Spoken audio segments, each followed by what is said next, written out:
I respect that. No, I'll keep it in. You can have one. You came on the pod. You can have one cheap shot.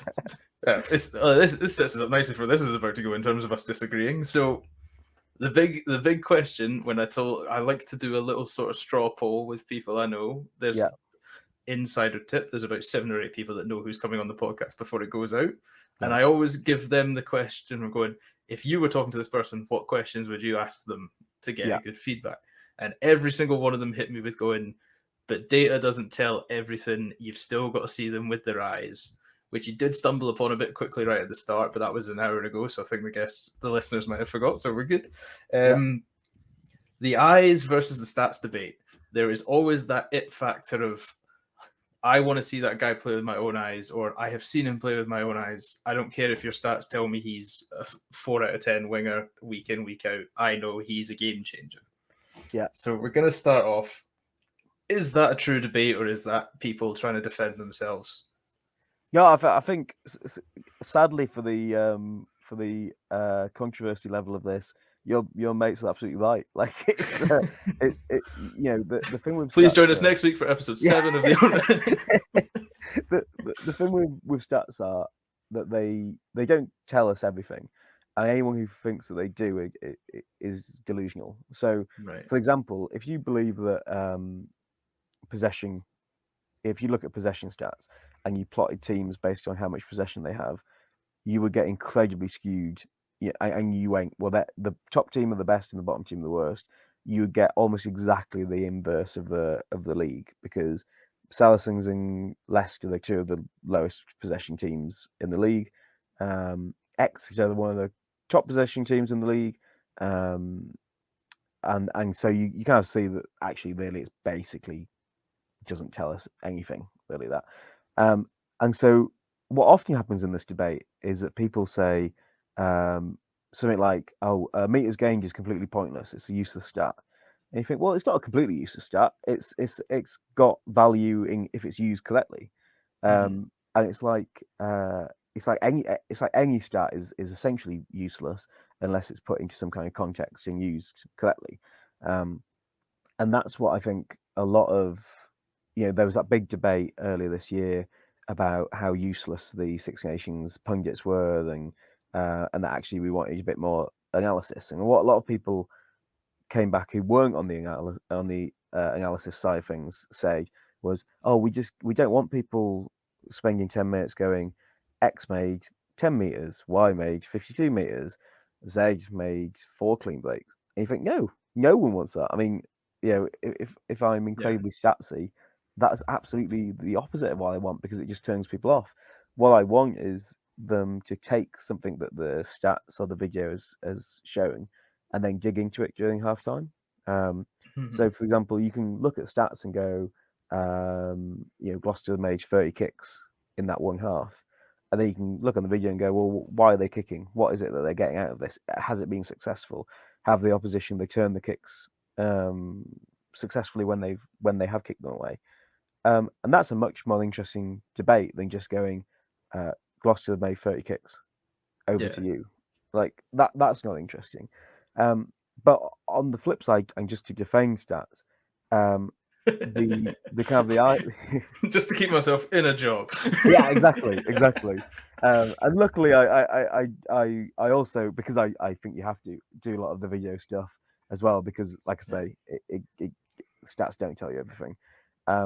But yeah, on the flip side, the idea that if you know a player, if a player's good, you'll know, it just isn't true. So if you see an exceptional player, you'll know that they're exceptional, and if you see a really bad player, you'll know that they're really bad.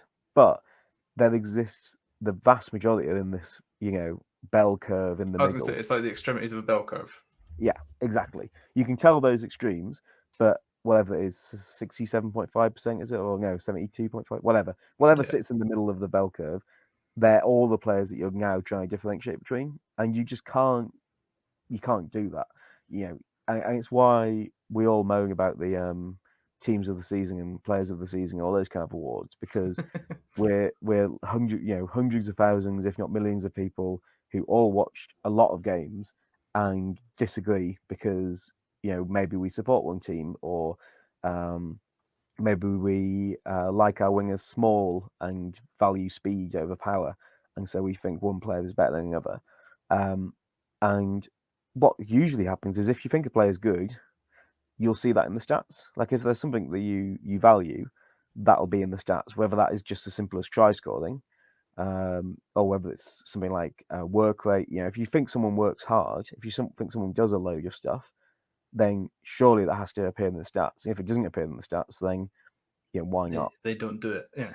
Yeah, exactly. Like if you think someone makes loads of tackles, then great, they'll be at the top of the tackle chart. And if they're not, then you've probably got it wrong because they have to be there. So it has to all work in conjunction, I think, which is the nuanced, probably slightly boring answer, but it is true. I think it's so. I mean, I was going to play devil's advocate, but I couldn't agree with you more on that point about everything in conjunction, because I still believe the most cursed stat in the world is try scorer. Because the amount of tries you watch where it's not to just shit on wingers for an hour as a former front row club member, but the amount of wingers I've seen score a try by going stood on the touchline going, "Thank you, try," and then it's like, this guy's got 14 tries this season. It's like that guy's moved a combined 10 meters this season. Yeah, absolutely. And there's a skill to being in the right place at the right time, but it is this is one of the reasons why I try to create try equivalents is that if you run 80 meters and dart past 5 players and make a line break, and then just as you get into the line, the fullback drifts in front of you, so you pass it off to your fly half who's running support, you get nothing. Yeah. You don't get like a 0.2 of a try or whatever. You get 0 tries. So if at the end of the season, if you and obviously rugby's a relatively small sample, so if you're that winger and you play 12 games, it's perfectly possible that that might happen to you a few times. Or maybe you're playing a certain way where you drop deep, and so every time you get the ball, you make a great, amazing run through defenses, but ultimately get tackled and then someone else scores. That could well happen throughout a season. So someone looks at the try lists and go, "Oh, you only got 4 tries. That's not very good." Whereas your mate got 12 tries, and they forget that you did a load I've of got the other good try stuff. assist or whatever it is for each of his 12 tries. Yeah.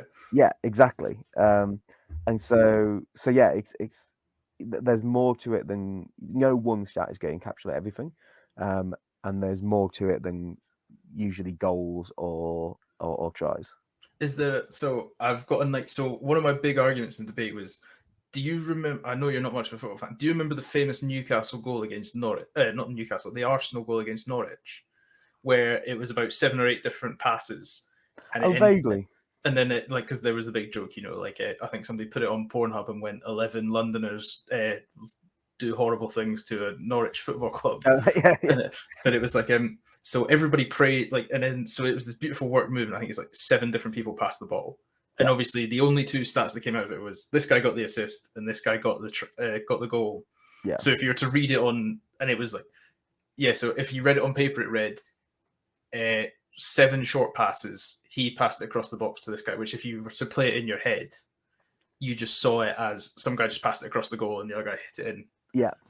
So is there a measure of stat analysis performance for the build-up play to those 2 guys, the assist and the goal scorer, try scorer?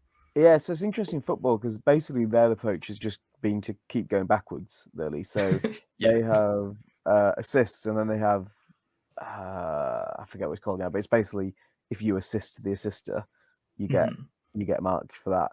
And expected goals works in a similar way in that it kind of takes where you are, where you make a shot, and what the likelihood of scoring from that position is historically, and it gives you a particular expected goal for that. But you also get expected assists, which is where you move the ball to, what is the expected chance of that goal being scored from where you move the ball to, which works quite well. But then there's other things like I forget, it's a German term. I think it's packing maybe, which is when you pass, how many defenders you take out of the game, or defensive players you take out of the game with a pass. So football's kind of working backwards like that to try and give credit for other people's involvement in the game. Rugby it's hard because obviously in football, it's relatively simple. It's still far more complicated than American sports, but you've got someone who pass the ball, and there's not then going to be a luck where theoretically the three people who join the luck also have a part to play in the goal. But how would you ever go about attributing a certain percentage of the goal, certain percentage of the try to three of the people who entered the luck? Whereas in football, you've got a pass, and you can kind of go, well, okay, we beat four defenders, so we'll assign a value to that. But those things are difficult. They're very difficult, and they're not easy to get on large scale. To find in large scale, and ultimately the reason why goals and assists are so popular is because they're very easy to measure. Same in rugby. The reason why a tackle is so popular is because it's pretty easy to measure who made a tackle. Oh. I find that so interesting in terms of how what is effectively similar stats get weight. It's kind of like I'm in a big NFT delve at the moment because I'm sick of hearing it and not knowing about it. So it's kind of like a non-fungible token in it. This thing is the same thing, but they don't equate to each other at all. This outperforms that so massively. Yeah, absolutely. And to be honest, it's not maybe a huge value if you're a fan. Like, you might be interested in it. I certainly would be, but it's not hugely valuable. But what is hugely valuable is if you're the club and you think, well, actually, I could sign this player, but his expected goals tells me that he's potentially getting lucky and he's converting more of these opportunities. And so if I get him, I can't expect necessarily he's going to reproduce that same ability. And am I actually overpaying for them because I'm probably going to pay a premium for someone who scored a lot of goals, but expected goals tells me he's getting lucky. So maybe I'll go for someone who's going to be cheaper, who is getting unlucky, and potentially could outperform him. There's a book I'll need to find. I assume you're familiar with the story of Brentford, and how they changed their whole. Yeah. I was gonna say that must be like gospel to your neck of the woods, but so I think that is so incredible. I loved what you said there about as a fan, it's not interesting, but to the club of the team you support, it is so vital. Which I find really funny to go. A fan goes, I don't care about that, even though it makes my club exponentially better, more well off, could potentially lead to financial stability if we take this approach. But to the fan, it's not important in the there and now, which I find so incredible that fans don't put as much attention into it. Or is to go back to the expected goals. Do you remember guy that hosts Soccer Saturday, Jeff Stelling? It was like a year and a half. He was slating expected goal stats and things like that. And you're thinking, oh, this is telling you how the game's technically lining up.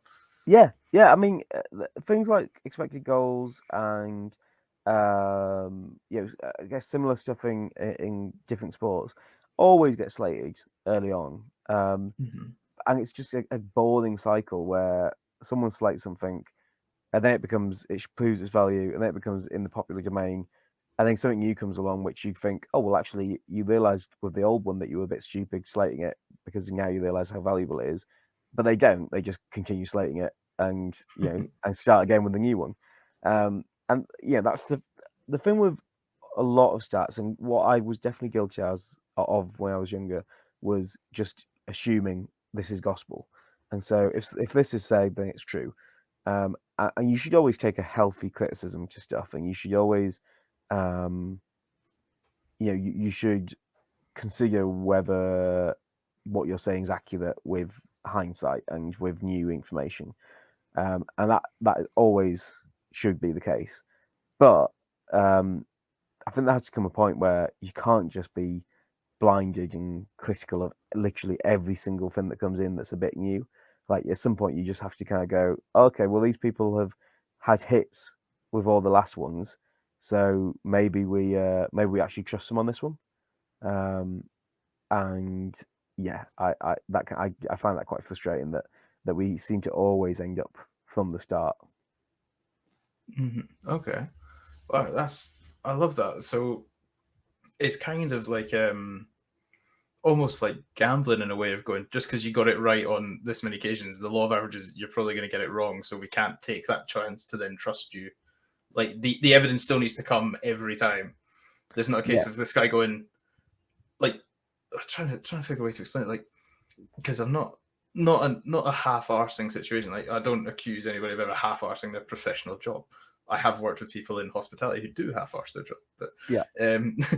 yeah. So like, you couldn't just go, well, he kind of does the same. Player Y does kind of the same stuff Player X does, and from me doing a very basic skim through, the stats are kind of similar. Sign him, and I'm just gonna shut up shop and go for pints on a Friday, finish early. So that can't happen in the world of kind of situation. Yeah, I think you need to keep developing, and you need to keep coming up with better development and better ways of doing stuff. Mm-hmm. And if you just stand still, then the game doesn't get. The reason we understand the game better now is because people have put effort into actually explaining it, and digging into it and doing statistical analysis on it. And you don't need to know how that all works necessarily. I mean, it's obviously interesting if you're interested in that kind of stuff. But yeah, what I find frustrating is people who literally every single time anything even vaguely new comes up, turn their back on it as if it's somehow going to destroy the game. Whereas Right. ultimately, all stats are doing are they explaining a game that's already happened. So they're not gonna completely destroy the game. They're just going to help you understand what it is that's going on. So I'm in favour of them at basically all times, and that they should but they should be treated with a kind of a healthy skepticism where you try and understand what's going on. And if you think, I'm not sure this is working how you expected it to, or I don't think this is actually displaying the information you think it is, then you have to go about adjusting and making a change. Yeah. Sweet. So you never stop learning is the base of it. It never stops learning. Pretty much, yeah. There's always something new, and there's some new technology, and you just go ahead and have a look. Nice. So my final point on the serious debate that turned into a very quick agreement between the two of us. Yeah. Highlight packages. Do we believe them, or is it a case of anybody can make something look good with a couple of flame emojis and a tricky camera angle? Yeah, well, as someone who does have to make players look good sometimes for if the player comes and wants to get a kind of analysis done. And name them. No, I'm kidding. I'm not Yeah. gonna do that. You can pretty much make. So I have this theory. I haven't fully worked this out, but if you have enough stats, then a cool thing you can do is you can go, this is how many players are in total. This is how many people fulfill this one stat. This is how many people fulfill this one and this second stat, and then keep going. And it's quite a good way of showing how unique a particular player is. So, like a checklist kind of thing. Like, he does this much, he makes this many of that, he does this much of this. And... Exactly, yeah. So you could say there are 5,000 players in the database of all the leagues I've got this year. There are 200 who have made at least 200 carries. There are 50 who have made at least 200 carries and at least 50 tackles. There are 10 who have made at least 200 carries, 50 tackles, and 7 turnovers. And then there's one who've done all of that plus kicked for 200 meters or more, say. And so you can basically find one person in a big group by just narrowing it down like that. And so yeah, essentially, if you take that same approach, you can find the highlights for someone by kind of pretending that the thing that you're really impressed by one thing that they do. So you could say, oh, actually, the key to winning games of rugby is kicking, is box kicking for the certain hang time, and then you just go, okay, yeah, and he does that. Well, there's no real evidence that's true, but you can, he might be top of the list of something. And I kind of think that with highlight packages is that they're similar. The other thing is it's kind of the match of the dayness of rugby is that if you just watch a package of the best bits, then you completely lose any of the context of anything that's come before that. It doesn't mean that they're absolutely garbage the rest of the time, but it might be that they do 2 things a game that are amazing that you see, and not the 6 things a game that are actually a little bit subpar. Which sometimes is the Finn Russell kind of perspective, really, is that people see him playing for Racing, don't watch the games. Obviously, it's hard to watch top 14 games in the UK. but Yeah. don't see him play the games. Do see the highlights every now and then when he does something incredible. And although he's a fantastic player, I think he's absolutely brilliant. I think that people forget that he's not going to be that every single time he plays, because you're literally watching 4 minutes each week where only his best two things are showing. And so I kind of think that's one of the mistakes that people make is that looking at highlight package and then going, oh, I know how the player plays now. Whereas I think it's a lot more complicated than that.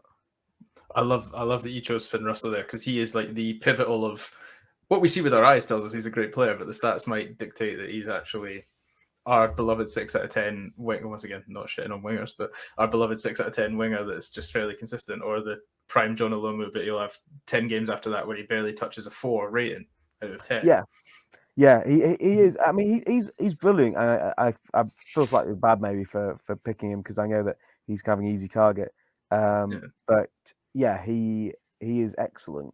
But people see his very best bits and assume that's his benchmark, whereas it's not, and it can't be for anyone. Like, no one can be. I was gonna say DuPont has stinkers as well, but people absolutely, yeah, absolutely. I mean, everyone. There's no player who can live up to the 4 clips of them a year on Twitter doing something absolutely incredible.